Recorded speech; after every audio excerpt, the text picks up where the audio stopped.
O maestro José Nilton é meu amigo querido, e ele está fazendo um trabalho maravilhoso na Casa Publicadora Brasileira, nesse momento, que é a preparação do novo Inário Adventista do Sétimo Dia, que vai ser lançado em breve. Eu tenho o privilégio de ajudá-lo um pouco ali, nesse trabalho. E vocês podem esperar que vai vir uma coisa muito linda, né, Wilson? Que está sendo preparada, com audiovisual, já tudo pronto, bonito demais, o inário, físico, sem música e com música, mais de 200 hinos novos, muitos compositores brasileiros de músicas que a igreja ama cantar, outras que vai aprender a cantar, porque são composições novas que a igreja encomendou para que esse novo inário venha atender às necessidades atuais. Eu não estava preparado para falar isso, mas só a propósito aqui da música dos filhos do Nilton, né? E orem por isso, esperem por isso, porque vai ser uma grande bênção para a igreja. Bom, eu estou muito feliz de estar aqui nessa manhã com vocês. Já estou aqui desde as 6 da manhã, só fui em casa, voltei para buscar minha família.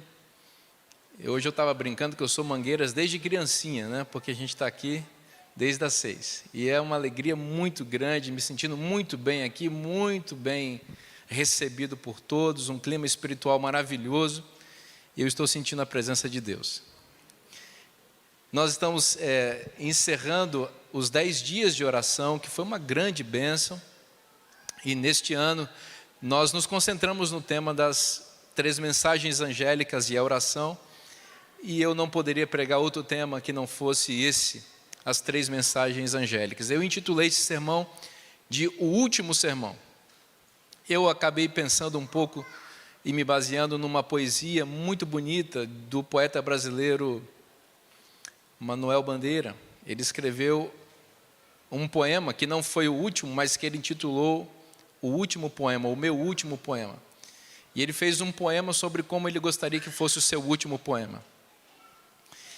E esta é a minha última pregação. Eu espero que não seja a última, que eu quero continuar vivendo, mas eu gostaria que fosse baseada nesse tema, a minha última pregação. Esses dias, conversando com o Zé Nilton, ele falou, olha, se eu fosse morrer, eu gostaria de morrer editando o Inário, que eu estou fazendo aqui. Eu fiquei emocionado quando ele falou isso, porque eu estou tão feliz no que eu estou fazendo, eu estou sabendo que nós estamos preparando algo que vai ser uma bênção para a igreja, que se Deus quiser me tirar, que Ele me tire fazendo isso daqui. Eu falei, calma aí, você está muito novo para morrer, tem mais tempo para você trabalhar. Mas eu entendi o que ele quis dizer. E eu penso a mesma coisa aqui em relação às 3 mensagens angélicas. Essa eu gostaria que fosse minha última pregação, porque eu tenho certeza que esta é a última pregação de Deus para a humanidade. As 3 mensagens angélicas. Eu convido você a abrir sua Bíblia em Apocalipse 14, num texto muito conhecido, mas que é fundamental que nós o conheçamos, que nós o vivamos e que nós o proclamemos. As 3 mensagens angélicas. Apocalipse 14, dos versos 6 a 12, é o texto base da mensagem dessa manhã. Aqui em Apocalipse 14, nós encontramos a missão, a mensagem e a identidade do povo de Deus. E é assim que divido minha exposição com vocês nessa manhã. Nós vamos olhar as 3 mensagens angélicas à luz da missão, da mensagem e da identidade do povo remanescente nos últimos dias. Bom, você conhece o texto, Apocalipse 14, verso 6.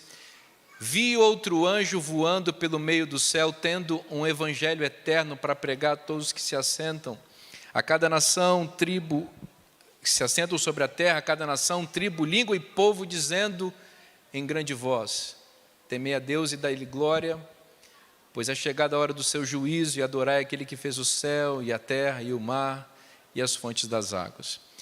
Segue o texto com a segunda mensagem angélica. Caiu, caiu a grande Babilônia, que tem dado de beber a todas as nações do vinho da fúria da sua prostituição. E a terceira mensagem angélica.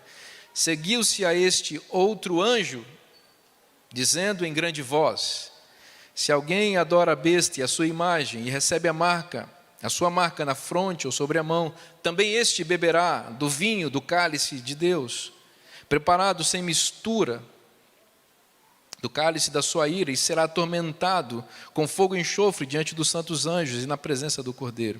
A fumaça do seu tormento sobe pelos séculos dos séculos, e não tem descanso algum, nem de dia nem de noite, os adoradores da besta e da sua imagem, e quem quer que receba a marca do seu nome. E verso 12, aqui está a perseverança dos santos, os que guardam os mandamentos de Deus e têm a fé em Jesus. Missão, mensagem e identidade. Vamos à missão. O texto de Apocalipse 14, verso 6, começa com a expressão, vi outro anjo.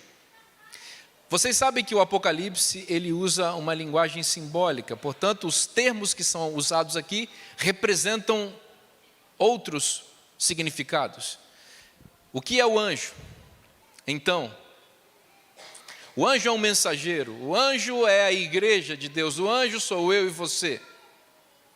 Esta é a realidade, nós somos o anjo, que temos a missão de proclamar esta mensagem para o mundo, o anjo.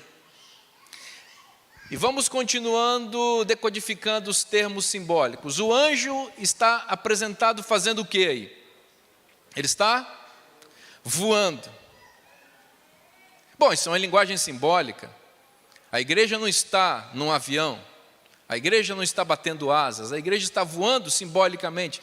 E o que a expressão voar significa em termos simbólicos? Pressa. A igreja está correndo. Os meninos correm. As crianças gostam de correr.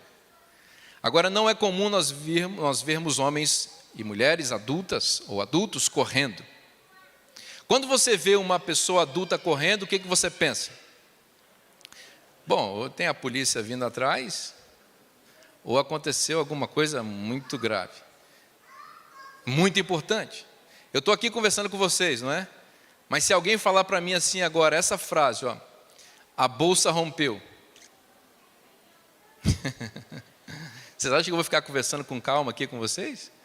Eu amo vocês, é muito bom estar aqui com vocês, mas vocês vão ver um homem correndo. Um homem de terno correndo, né?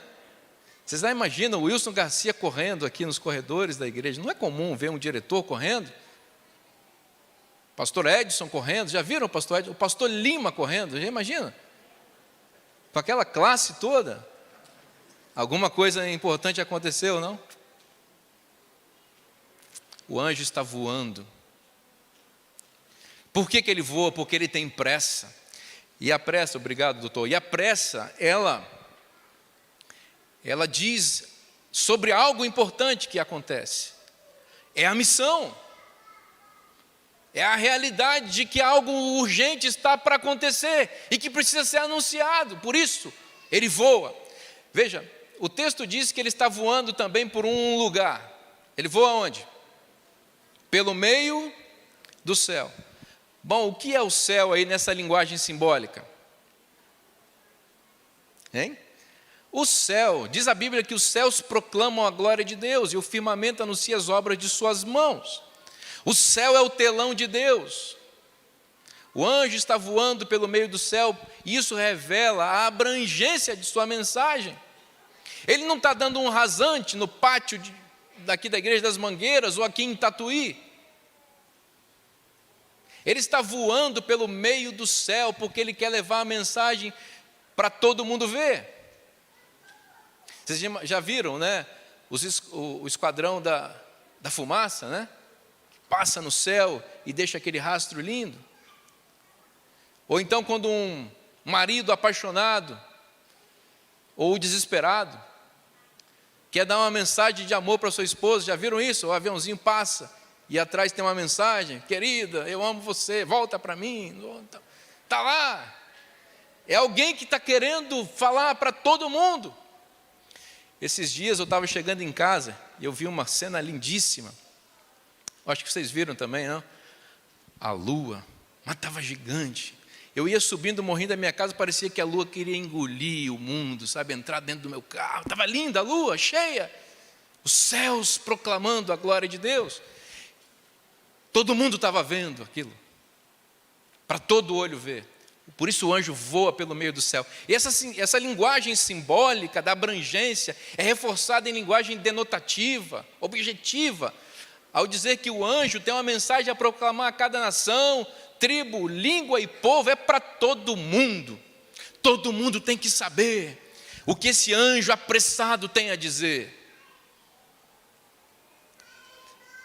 O texto também diz que ele proclama essa mensagem em grande voz. Grande voz. Veja bem, grande voz significa voz alta, voz forte, eloquência, contundência. Ele está falando de forma grave. Ele está falando de forma emergencial, de forma urgente. Ele está convulsionado com essa mensagem. Isso é muito importante. Você sabe que essa expressão grande voz, foi daí que nós derivamos a expressão alto clamor, que é muito importante no Adventismo. Um clamor alto que é dado para a humanidade. Bom, esse negócio de falar alto é importante. Tem italiano aqui, não tem? As famílias italianas sabem o que é falar alto na macarronada do domingo, enfim. Mas não é desse alto que nós estamos falando, né?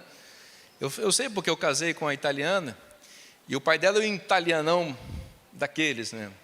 Fala alto. Eu amo meu sogro. Bom, mas não é disso que nós estamos falando aqui.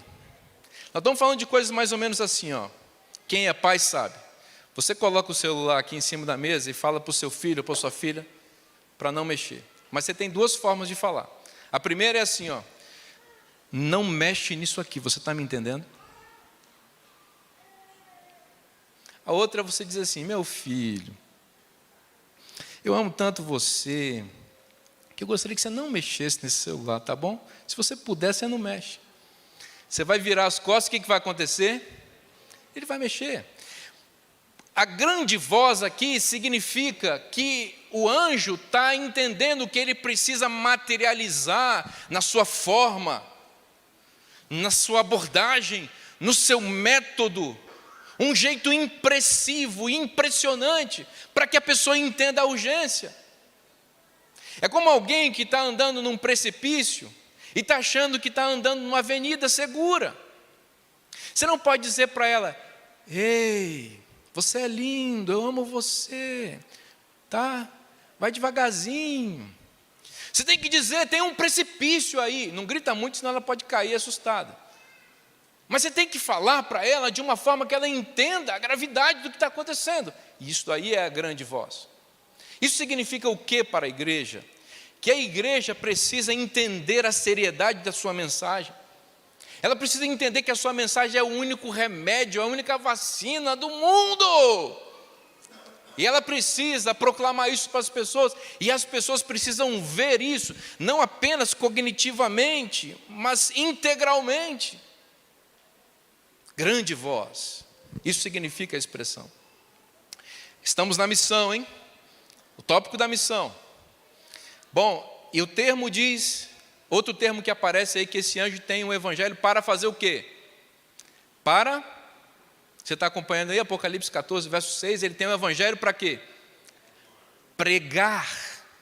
Eu quero que você se concentre comigo na palavra pregar, porque isso tem a ver com a missão da igreja, e a missão tem a ver com o método da igreja, o método que a igreja vai usar. Já falei para você, o anjo está voando, está correndo, ele está convulsionado, emocionado, ele está eloquentemente proclamando algo que vem do seu coração, que expressa a urgência. Ele fala isso para todo mundo, a cada nação, tribo, língua e povo, mas ele fala isso pregando. Olha aqui para mim. O anjo está pregando. A palavra grega evangelizo tem que ver com explicar, detalhar, argumentar. A missão da igreja, preste atenção nisso, a missão da igreja é cumprida com a pregação. Vocês entendem? A missão da igreja é cumprida com a pregação. E a pregação não é só o que eu estou fazendo aqui, a pregação é o que a gente faz, explicando a Bíblia para as pessoas, orientando as pessoas conforme os valores bíblicos. Pregando ou pregar significa proclamar e explicar a palavra de Deus. O anjo prega a mensagem. Então preste atenção no que eu estou te dizendo. A missão se cumpre com a pregação. Por que isso é importante? Porque a missão do anjo de Apocalipse 14 está em oposição ao trabalho das bestas de Apocalipse 13. E é dito a respeito da besta que surge da terra, e a besta que surge da terra, você sabe o que é: o protestantismo apostatado em união com a nação norte-americana, no contexto dos eventos finais, nessa coalizão religiosa e política, nesse amálgama religioso e estatal que nós vamos assistir nos eventos finais. Esta besta, que é um poder religioso / político, diz o texto que ela seduz as nações. Então preste atenção na oposição entre os métodos da missão. O anjo prega, a besta seduz. Seduzir é escamotear, é enganar, é propagandear, é fazer marketing, é esconder das pessoas os pontos negativos daquilo que ela está prestes a adquirir. É isso que a propaganda faz. Em segundos, ela seduz você a adquirir algo que você não precisa. E a besta é uma publicitária por excelência. Ela seduz, ela engana, ela escamoteia. Isso está em oposição ao método do anjo de Apocalipse 14, que proclama, que prega, que explica, que disserta, que não deixa dúvidas, que não esconde que há perseguição, que há dificuldade, mas apresenta a esperança e a promessa divina. E com base nessa esperança e nessa promessa, fundamenta a decisão das pessoas que querem ficar ao lado da mensagem do anjo. Então deixa eu te falar uma coisa aqui. A igreja prega, a igreja não seduz. Vocês estão me entendendo? A igreja prega, a igreja não seduz.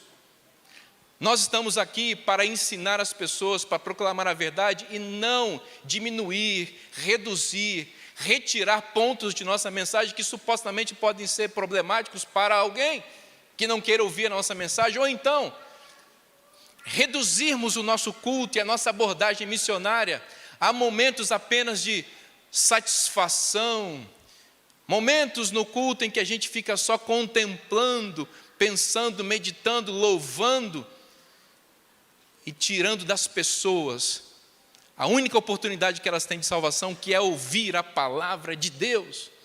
E não é qualquer palavra de Deus, é o evangelho eterno. Não adianta eu vir aqui pregar uma mensagem que poderia ser pregada em qualquer outra denominação.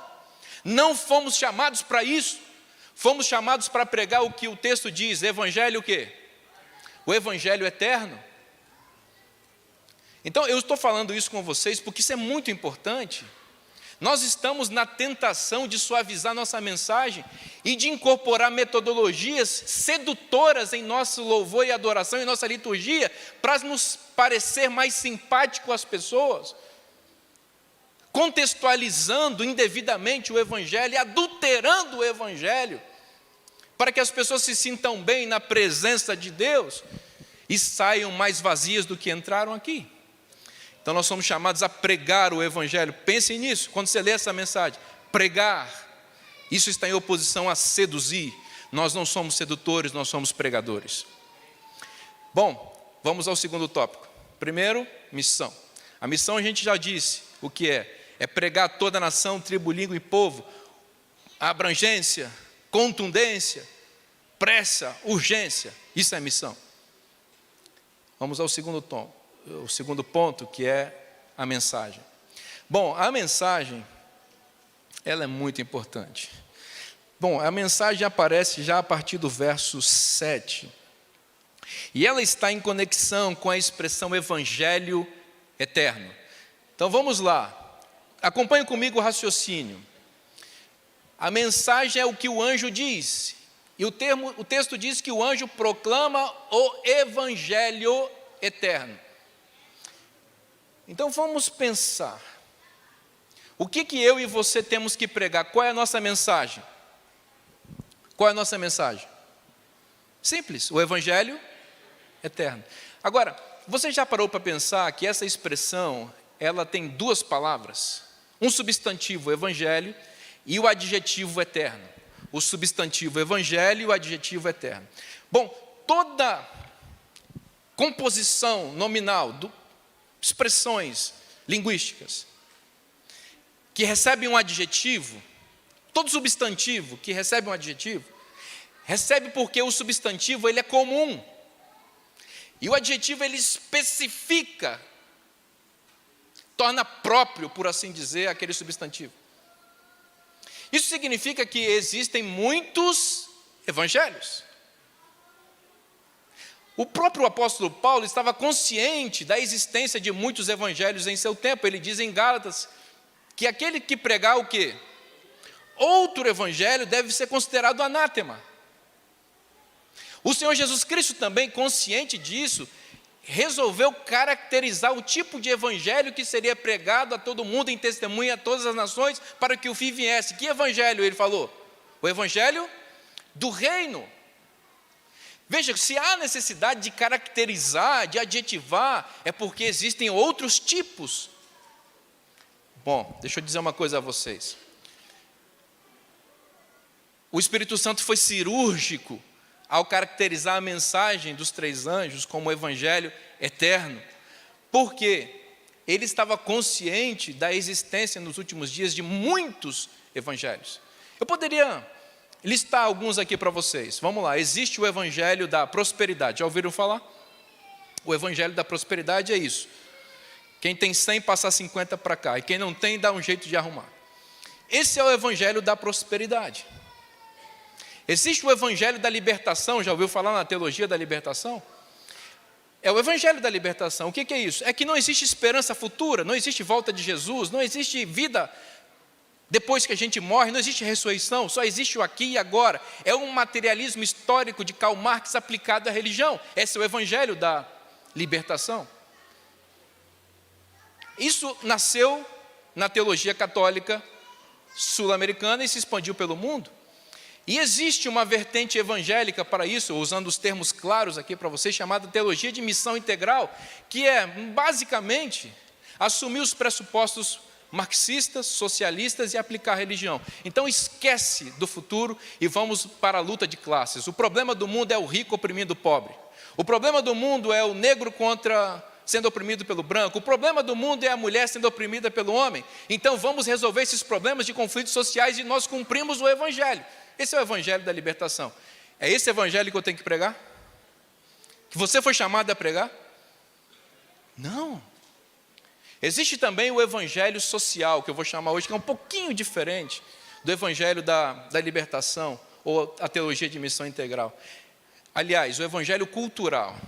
O evangelho cultural é aquele que pretende substituir termos da Bíblia que, segundo a compreensão teológica desses expoentes da teologia cultural, esses termos estão ultrapassados e eles não acompanharam a revelação dinâmica de Deus na história da humanidade. Para eles, Deus não se revela no texto apenas, Deus se revela na cultura. E Deus ele vai se modificando a partir do ponto em que as pessoas vão, entre aspas, evoluindo.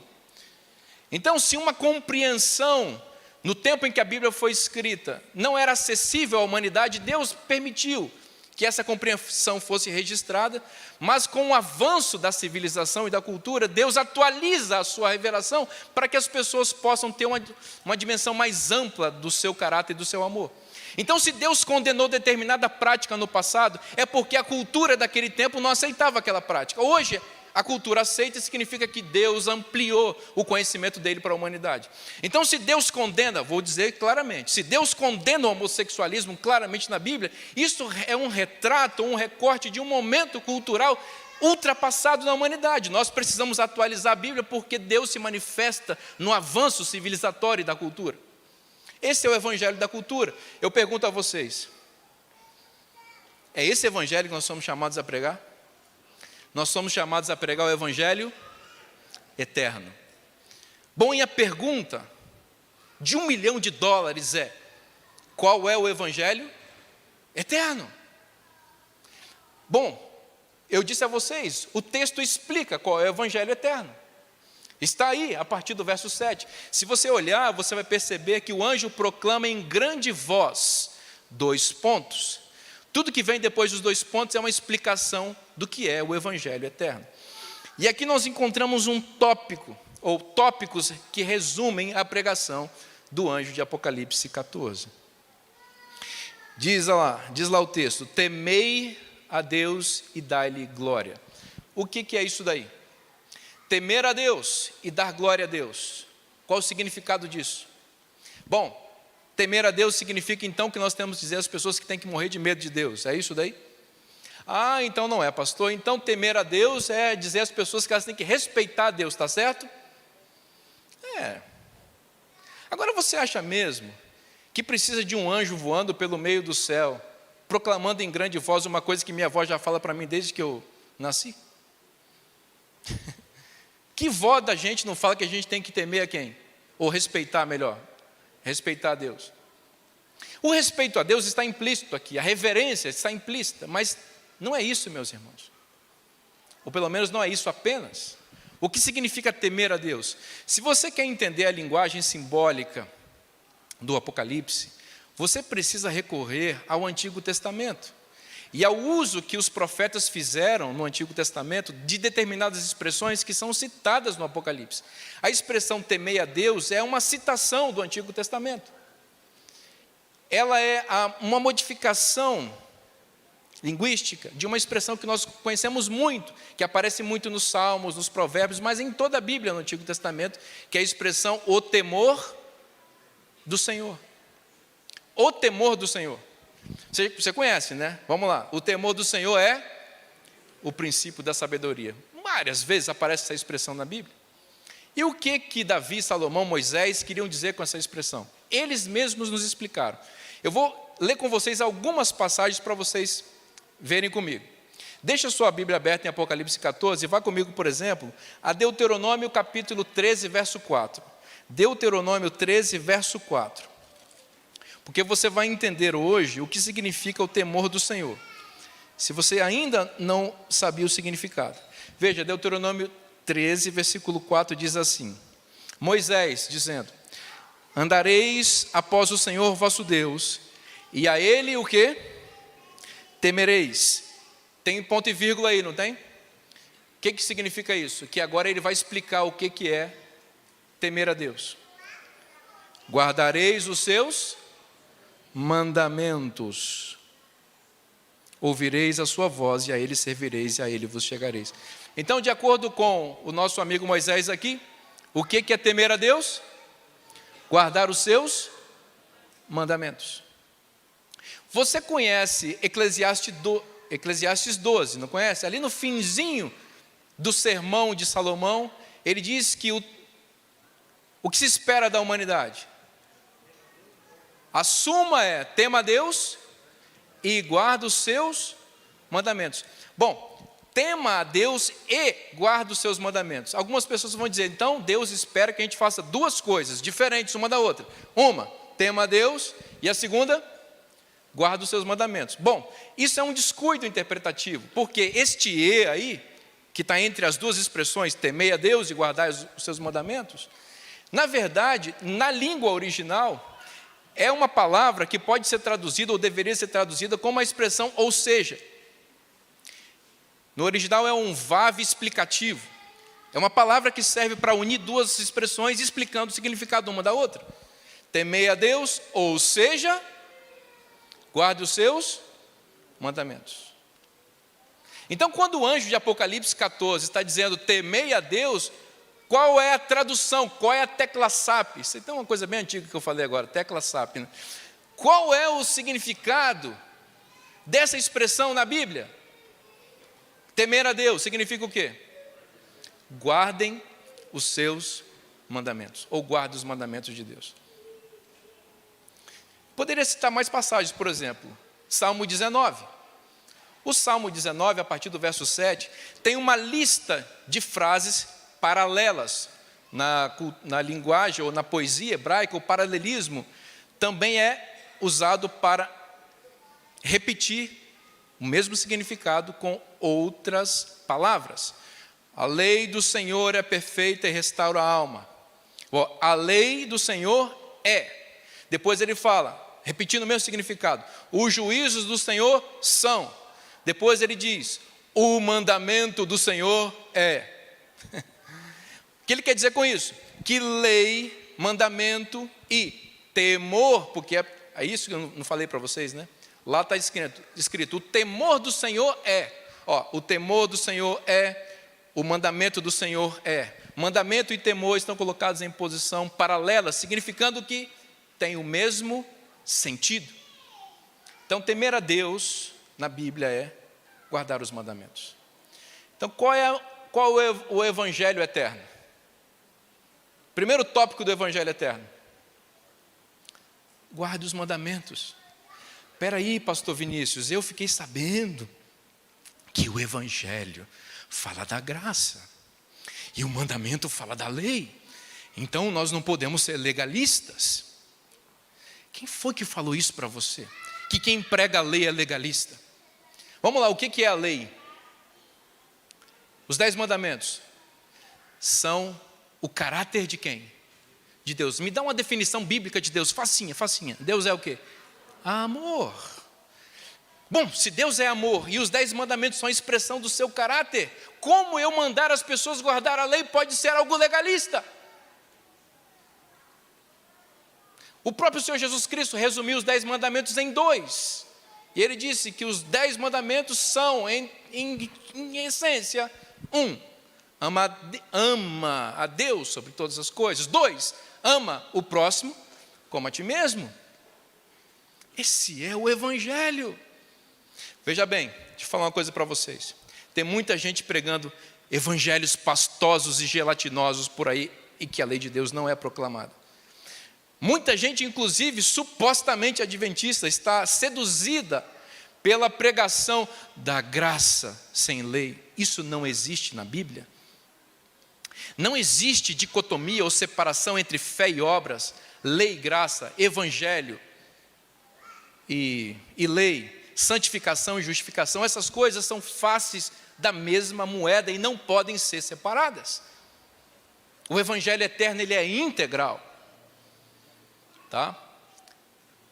Temei a Deus e dai-lhe glória. Dar glória a Deus é adorar a Deus. Onde é que nós aprendemos na Bíblia a fórmula perfeita de adoração a Deus?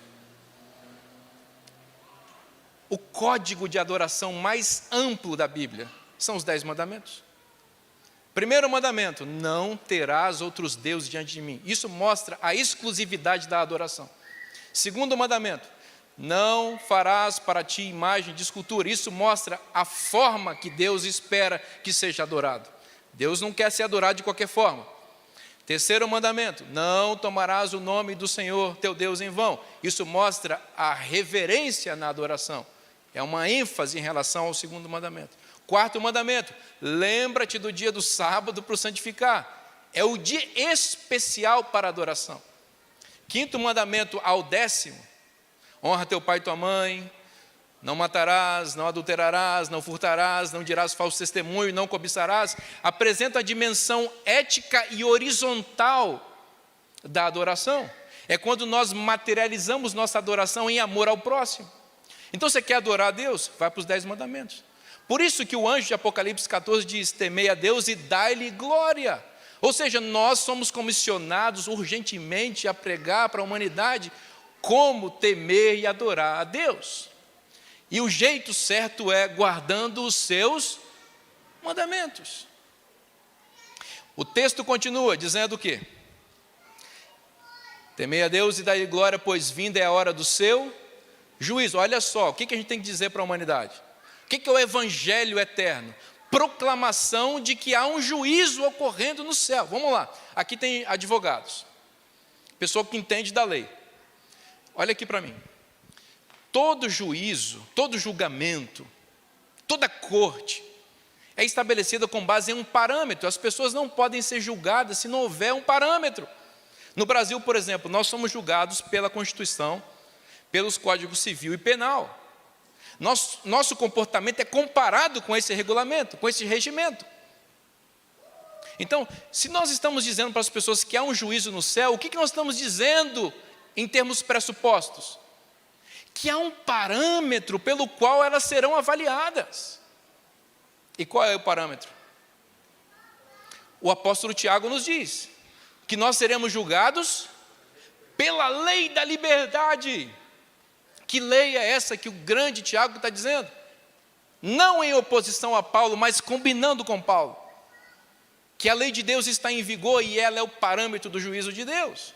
Então vamos lá, se a humanidade está sendo julgada, eu preciso dizer para ela que o parâmetro é a lei. Porque se ela infringir a lei, ela será o quê? Condenada. Então veja, meu dever como anjo de Apocalipse 14 é dizer, há uma lei que te julga. Permita que o Espírito Santo amolde sua vida a essa lei, para que você não seja condenado.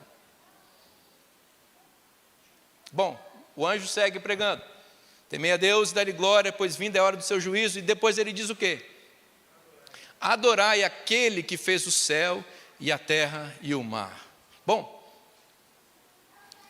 isso daí é Ctrl+C, Ctrl+V. Você já fez isso na sua vida?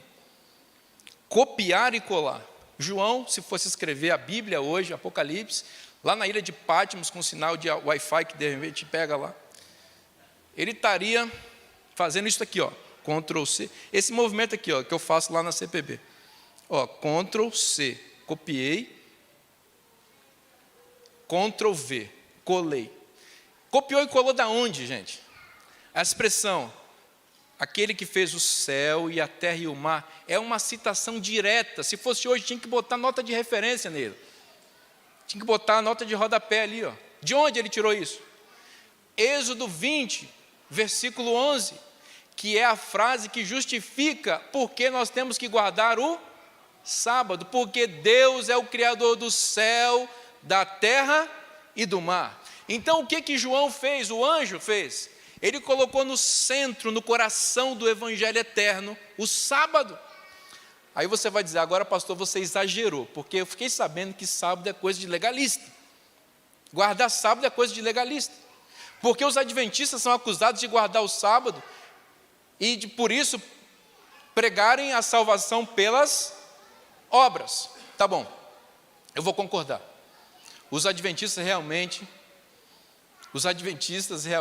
pregam a salvação pelas obras. Olha, o Wilson está preparando a minha demissão agora ali. Os adventistas pregam a salvação pelas obras. É verdade.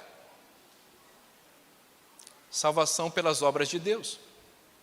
Porque o que é o sábado? Meus irmãos, 6 dias Deus trabalhou. E no 7º dia ele o quê? Descansou. Vamos pensar em Adão e Eva. Deus fez o casal, Deus fez o homem. A maior parte do 6º dia, o homem passou dormindo, porque Deus deu uma injeção nele, uma anestesia nele, e 4 metros, pum, tombou. O bichão dormiu. Ficou dormindo a sexta-feira. Sexta-feira à tarde eu gosto de tirar um cochilo também. Dá alguma polêmica lá em casa isso, mas de vez em quando eu tenho que levantar para terminar o que tem que fazer, né? Mas Adão, eu tenho seguindo o padrão de Adão, né? Estava dormindo na sexta-feira. O pessoal correndo aqui em Tatuí no supermercado e Adão dormindo, né? Bom, ele dormiu. E quando ele acordou era o pôr do sol, agora eu estou imaginando. E ele acordou e encontrou Eva, Deus criou a família. Olha, Deus não deixou Adão interferir na criação da família, porque a família é coisa de Deus. Não era para ele dizer, eu quero que faz menor um pouquinho, mais alto. Não, do jeito que Deus, ele não deu pitaco. E aqui vai para os jovens também que estão querendo casar. Não dá pitaco não, deixa Deus. Escolhe, mas Deus faz direitinho. Não predestina, mas faz do jeito dele. Bom, ele acordou, Deus fez o casamento deles. Adão não tinha pregado um prego no sabão. Na sexta, até aquele momento. Foi criado na sexta, dormiu a maior parte do tempo, casou no pôr do sol e fez o que no dia seguinte? Descansou nas obras de quem, se o homem não estava cansado? Descansou nas obras de Deus. O sábado é descanso nas obras de Deus. Então sábado é realmente salvação pelas obras, mas salvação pelas obras de quem? De Deus. Quando você guarda o sábado, Você está dizendo: Deus me fez e Deus me redimiu. Eu sou dele, eu pertenço a ele. Tudo que eu tenho, tudo que eu sou, venho dele. E eu não vivo na roda viva do mundo, ansioso por adquirir coisas, para ser alguém trabalhando sem parar. Não sou uma máquina. Eu descanso porque Deus me fez e Ele me cuida. Ele cuida de mim, Ele me protege. Temei a Deus, dá-lhe glória, pois vindo a hora do seu juízo, adorar que Ele fez o céu, a terra e o mar e as fontes das águas. As fontes das águas é uma referência ao dilúvio. O Deus que destruiu com água, reconstruiu o mundo para a salvação da humanidade. Esse mesmo Deus que destruiu com água, vai destruir com fogo em breve. Ele destrói, não é porque Ele é mau, Ele destrói porque Ele quer reconstruir de forma certa. Isso é uma mensagem de esperança, isso é uma mensagem da graça, essa é a mensagem do Evangelho. Um Deus que destrói, um Deus irado, o que é isso? É um Deus de amor, que sabe que está errado o que está acontecendo e que Ele quer dar uma nova chance para a gente viver o seu ideal e o seu plano. Primeira mensagem angélica. Segunda, caiu a grande Babilônia. Bom, o verbo está no passado, não está? Caiu a grande Babilônia. Só que a Babilônia, nós sabemos que ela não caiu. Aliás, ela ainda vai se fortalecer no futuro com a coalizão. Por que o anjo disse que caiu com o verbo no pretérito perfeito? Caiu. Porque ele tem tanta certeza que vai cair que ele já fala caiu. Então você pode dizer para o mundo: olha, você está achando que a Babilônia aí vai reinar para sempre? Sai debaixo desse prédio porque ele vai cair sobre a sua cabeça. Sai dela, povo meu. Não se engana, não se seduza com as mentiras da Babilônia. Ela já caiu, porque Deus decretou a sua queda. Então saia debaixo dela. Não creia na Babilônia. E a terceira mensagem angélica: não acredite nessa mentira, não receba a sua marca, porque se você receber essa marca, você vai receber fogo e enxofre, as 7 últimas pragas, e fogo e enxofre depois. E você não terá nem descanso, nem de dia, nem de noite. Uma referência ao aniquilamento que Deus vai fazer com os ímpios para sempre, quando descer fogo do céu.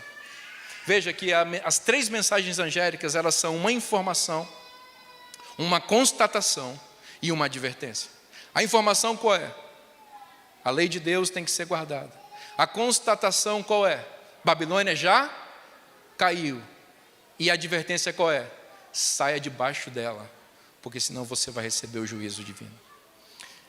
Vou terminar a mensagem agora com o terceiro tópico que eu prometi para vocês, que eu falei que ia falar sobre missão, mensagem e identidade. E a identidade está onde?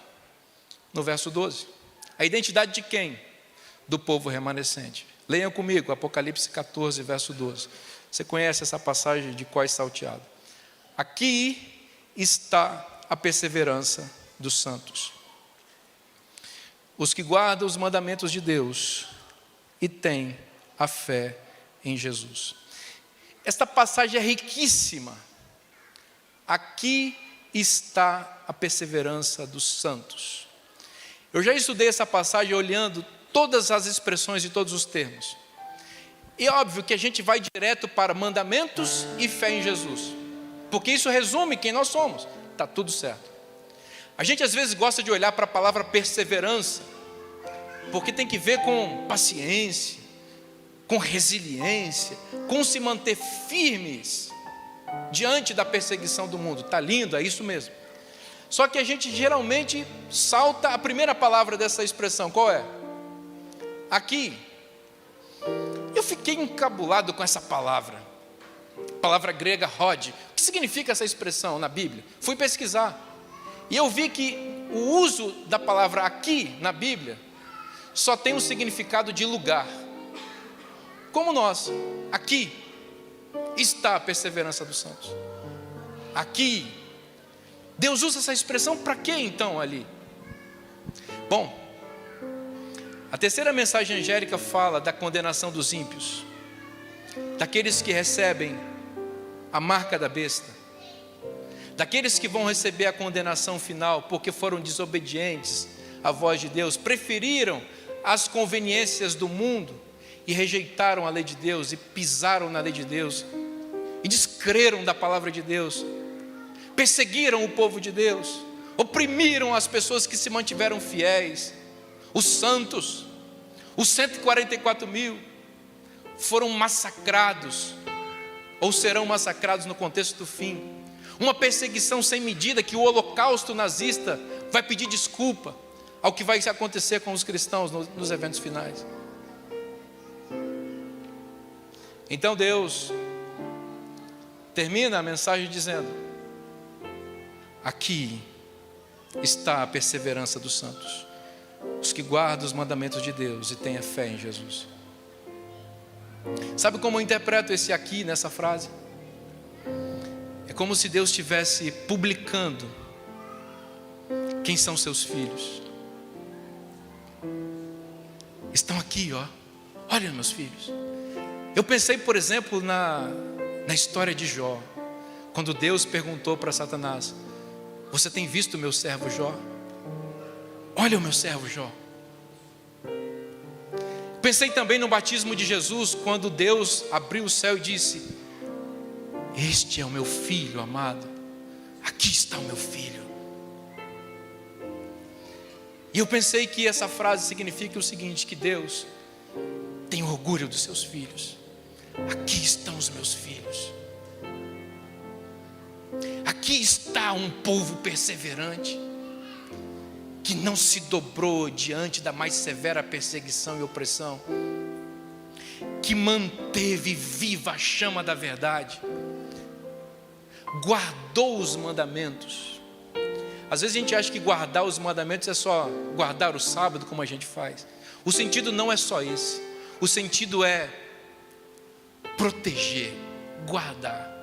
Enquanto o mundo quis jogar fora os mandamentos, o remanescente guardou a mensagem, manteve-na intacta, preservou a sua pregação, não foi seduzido nem seduziu, manteve a chama da esperança acesa, a semente viva, guardou a mensagem com perseverança. E Deus lá do céu diz: aqui estão os meus filhos, eu tenho prazer neles. Aqui estão os meus filhos. Olha para os meus filhos. Eu sou pai, eu sei o que é isso. Quando minha garotinha faz coisas que me alegra, eu tenho que conter meu espírito orgulhoso, porque dá vontade de dizer: olha, essa é minha filha. E quando eu leio Apocalipse 14:12, eu tenho a sensação que Deus está fazendo a mesma coisa. Aqui está a perseverança dos santos.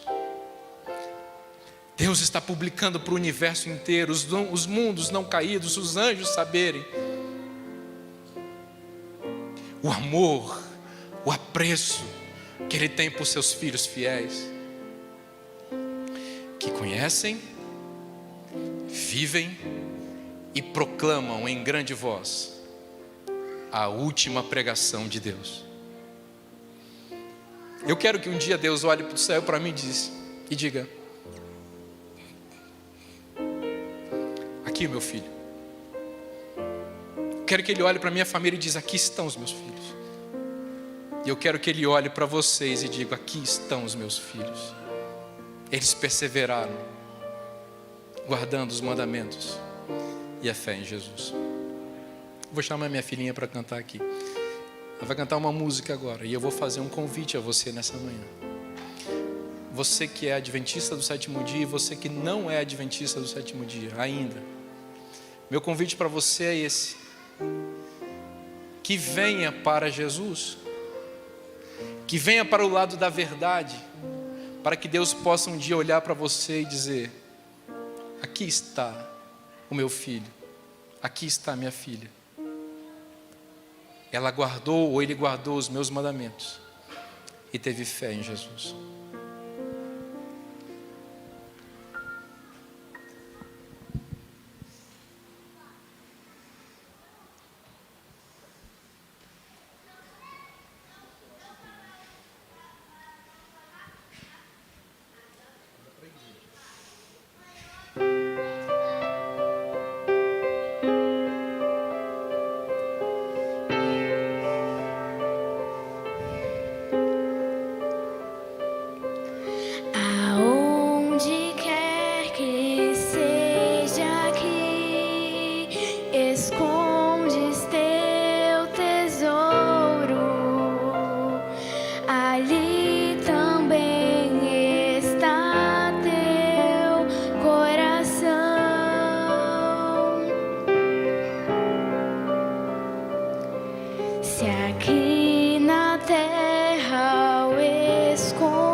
Se pensas hoje onde vais, ou qual será o caminho, existe um mapa para todos nós.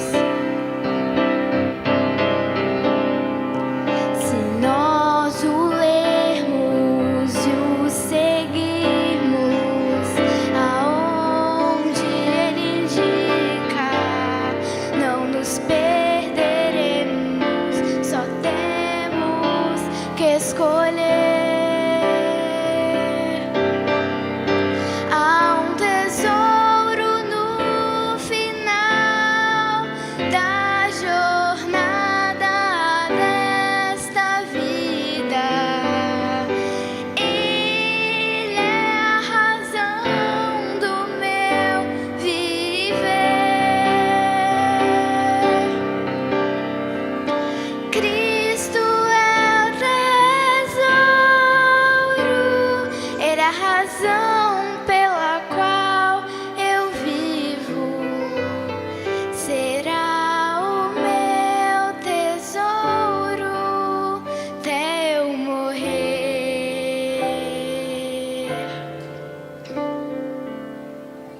Há um tesouro no final da jornada desta vida. Ele é a razão do meu viver.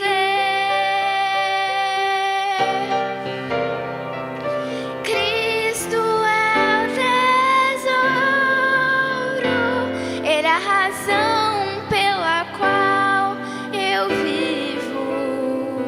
Será o meu tesouro até eu morrer.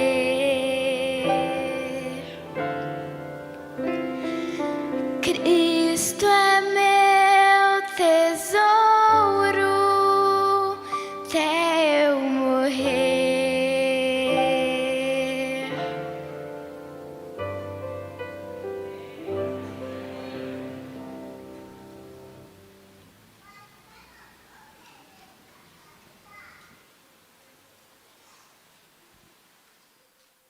Obrigado, filho. Fica aqui com o papai. Deus está ansioso por dizer: aqui está meu filho, aqui está minha filha, aqui estão os meus filhos. Vamos colocar alegria nos olhos de Deus, nos lábios de Deus, um sorriso em Deus. Nós não temos condição de obedecer os mandamentos dele por nós mesmos, é pelo poder dele. Vamos entender, viver e proclamar esta mensagem, a única mensagem de salvação para a humanidade. E Deus vai olhar do céu e vai dizer: meus filhos, vejam meus filhos, como eles são lindos, como eles são fiéis, como eles são perseverantes. Eu quero isso para a minha vida, para a minha família, eu quero para vocês também.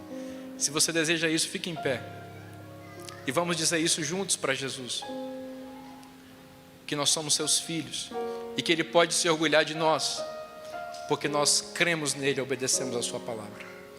Nosso Deus e nosso Pai, obrigado pela última pregação que tu deixastes para nós, o Evangelho eterno que tu tens pregado de Gênesis, Apocalipse, do Éden até o fim. Obrigado porque esse Evangelho eterno nos alcançou, transformou nossa vida e nos fez proclamadores dessa mensagem. Senhor, não vai ser fácil continuar mantendo, preservando, guardando esta mensagem, porque a onda vem forte contra nós. Nos ajude a ser perseverantes, passar por tudo que temos que passar, para que naquele glorioso dia do teu juízo, tu possas dizer: estes são os meus filhos. Nós queremos estar entre estes. Que o Senhor possa apontar para nós e dizer: aqui estão os meus filhos. Cumpre isso em nossa vida, é o nosso pedido nessa manhã. Em nome de Jesus. Amém, Senhor.